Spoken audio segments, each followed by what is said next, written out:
particular cell that's called a plasma cell. And plasma cells in general work to create antibodies.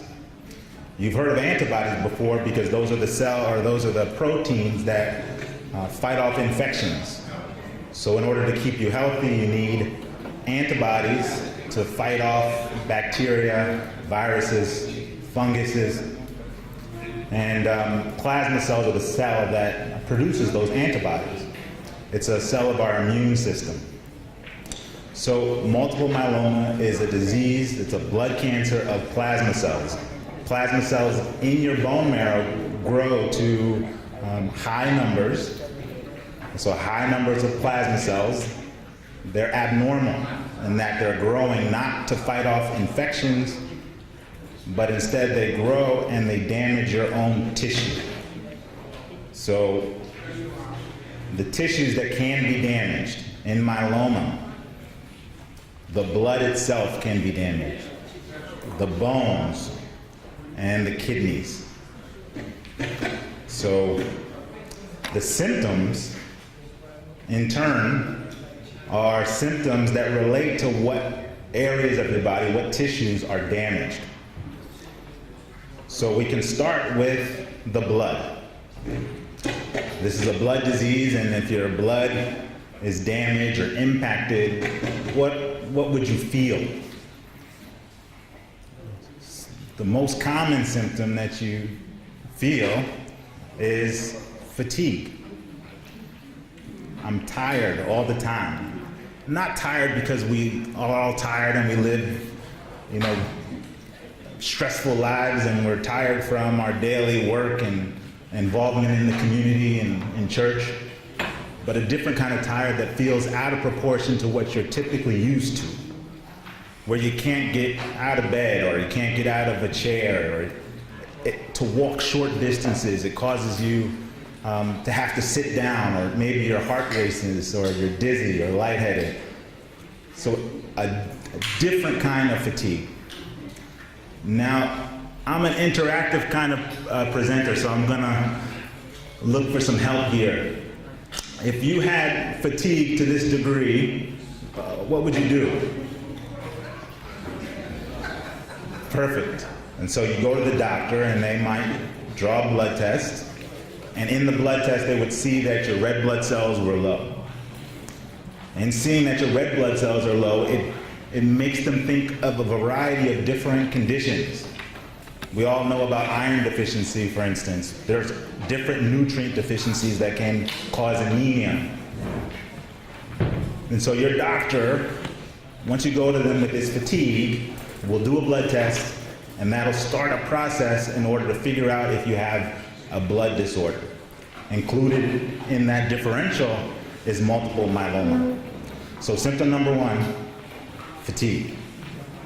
Okay?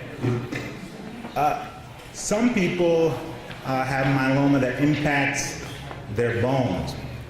And when your bones are negatively impacted, that can cause pain.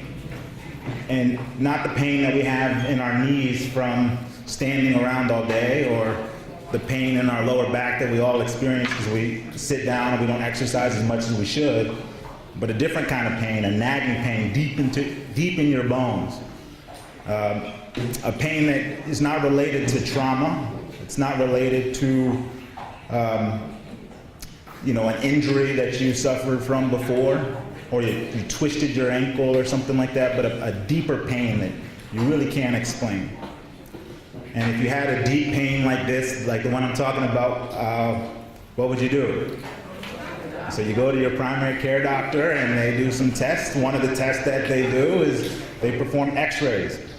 And on your x-rays, you might find that you have these small little lesions in the bones throughout your body. And these lesions have a particular characteristic in that they're punched out lesions. They're called lytic lesions.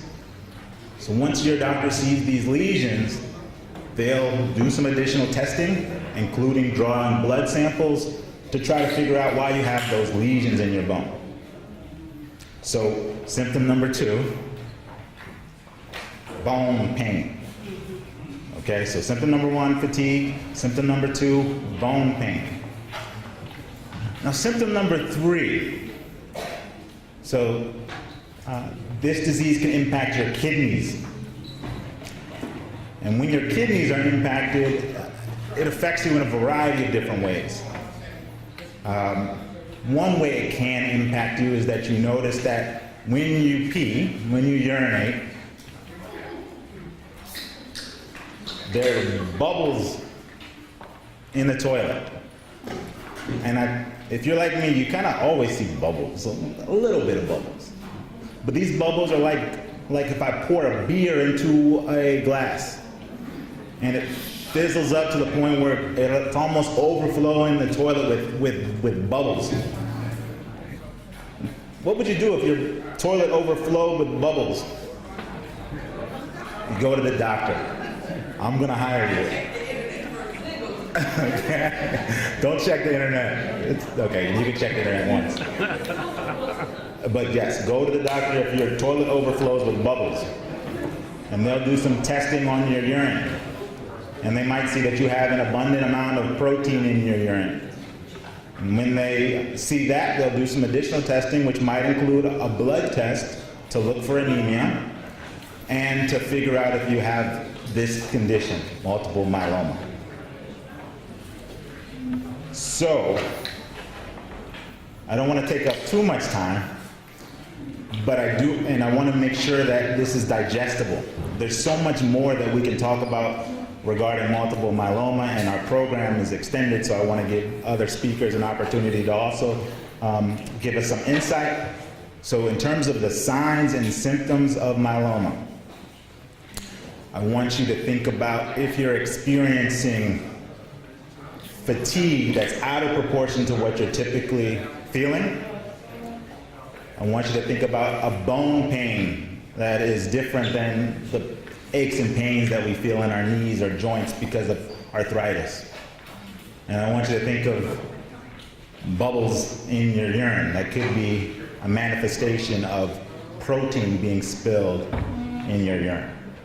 But no matter what you're experiencing, what you're going to do about it is you're going to go and talk to your primary care doctor about these symptoms. And you might ask your primary care doctor, you might bring up the fact that you had this talk about multiple myeloma.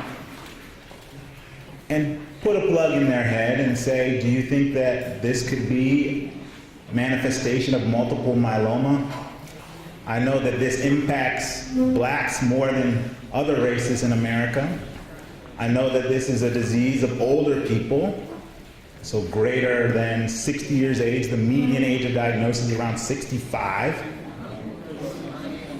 And I know that there's a ton of research being done in this field, and that with detection of this disease, I have available different therapies for it. So do you guys have any questions? I see a hand up.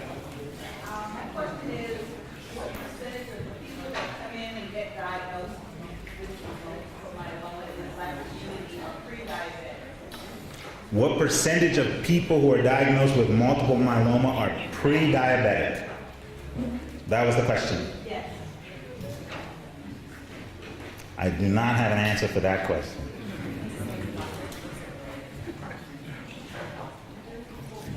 Yeah, there's no data to tell us that information, but it's probably similar to kind of the national percentage of people with pre-diabetes. You know, pre-diabetes or diabetes can actually cause protein in your urine also. So I'm curious of kind of what those numbers are. I don't think it's ever been really explored or examined in the literature, but it's a very good question. Yeah? Is there a cure for multiple myeloma? There's a short answer, and that's no. There's not a cure for multiple myeloma.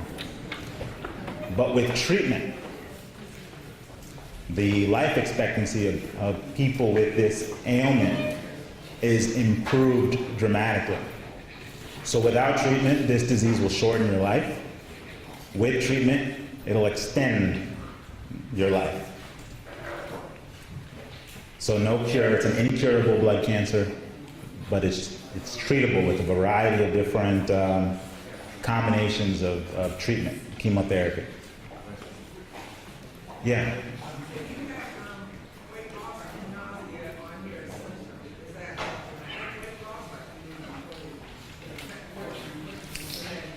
Yeah, very good. So weight loss, that would clue you in. If you lost 10% of your body weight and you're doing everything that you normally do, not trying to lose weight, but you're just shedding the pounds or your clothes fit differently, then that would be a clue that something is wrong.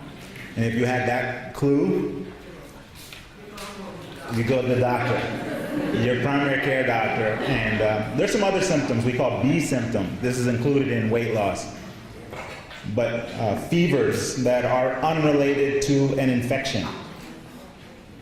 So your temperature is high, and you don't have the sniffles, you're not coughing, you're not having burning with urination, you're not having diarrhea, no infectious symptoms, but yet you have this fever, and it kind of stays around no matter what you do. If you had that, you go see your doctor. But night sweats is different also, and I ask people about night sweats. And night sweats aren't, you're in your bed and you have 6 layers of blankets on, and the fan is off, and you get damp, and so you take off 3 layers of blankets. No, these night sweats are, you're drenching your clothes, drenching your sheets. You have to get up at night, change your clothes, change your sheets, go to the bathroom, dry off, put on a whole new set of clothes, and then have to get up a second time that same night with being soaked. So what we call drenching night sweats. Not night sweats, you have to turn on the fan night sweats or open the window night sweats, but a different kind of night sweats. But I'll tell you what, even if you have the other form of night sweats, where you are under 7 layers of blankets, if you're experiencing them and you're worried about them, go see your primary care doctor, and he will or she will do the evaluation to work up whether or not there's something worrisome.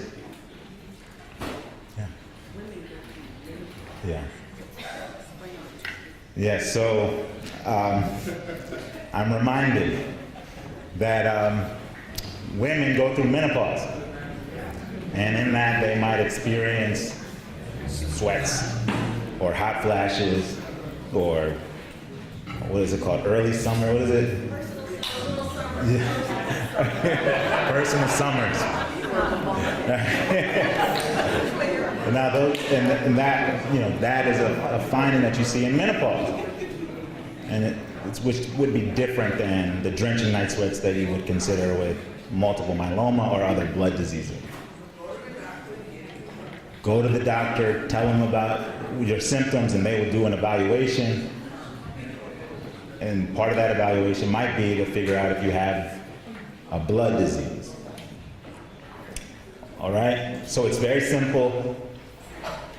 There's a variety of other symptoms that I probably can't get into right now, but may come up during the rest of the talks. But if you're worried about something, I'll just tell you this in general, and I'm trying to hammer this home. If there's anything you're worried about, go see your primary care doctor. Okay? Are there any other questions? So we're all experts on multiple myeloma now? Okay. All right. Well, I'll be around.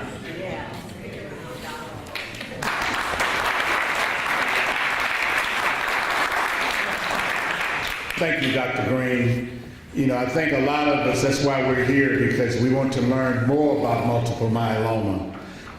For those of you who came in late, I mentioned that when Pat first called me and said she wanted to do this luncheon, I didn't even know what it was. I did what Rochelle did. I went to the internet. But now we're getting information from subject matter experts that can help educate us, and we can start doing some of the things that are right.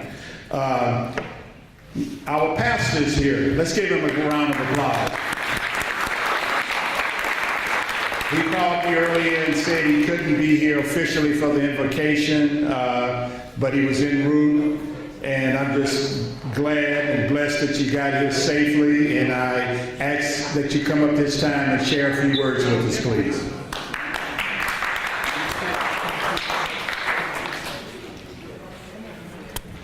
Thank you, Deacon Goodman.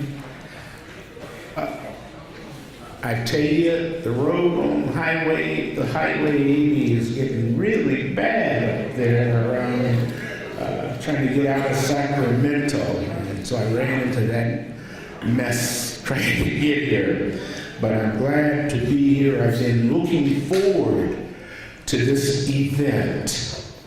I want to thank Brother Ed and Sister Pat for this mission that God has called you both to. I speak of Brother Ed Sanders and Sister Pat Sanders. I know that you perhaps met them, but I want them to stand again while I'm here. Could you please stand? Please. Amen. They were given the vision to organize 50 hoops, and they were obedient to the vision that God gave them, and now they are making a tremendous difference all across America by engaging churches to share information and equip the saints at the grassroots level for bringing this information about multiple myeloma and other cancers to our community. The scriptures say that it is for the lack of knowledge that the people perish. And so we are being provided knowledge today, and this provision comes through their efforts, through the involvement of a whole host of medical professionals. I was looking at the lineup of doctors who came out today to help us. Can we give them a great hand?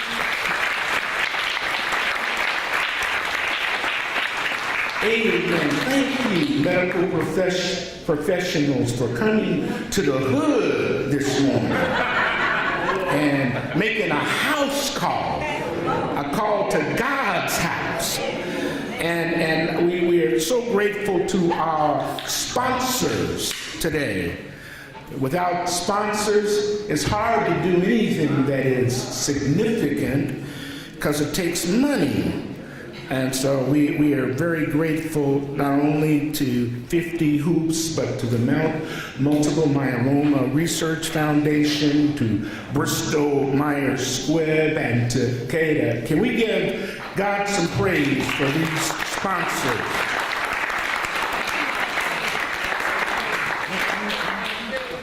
And Amgen, I don't want to leave Amgen out. Amen. Amgen, can you stand up? The representative from Amgen. Hey! Thank you. And then, as a pastor, I'm so indebted to the sacrificial, always dedicated and committed work of the Allen Temple Health Education Ministry. And I'd like for the members of that committee to stand. Please stand. Amen. They've been on the case for a long time. And I look down and I see people like Wilma Roundtree and Shirley Burton and Sister Goree. They've been doing this for 40 years or more. And this commitment is an undying commitment. And we have a very wise leader in Deacon Goodman. And for 40 years,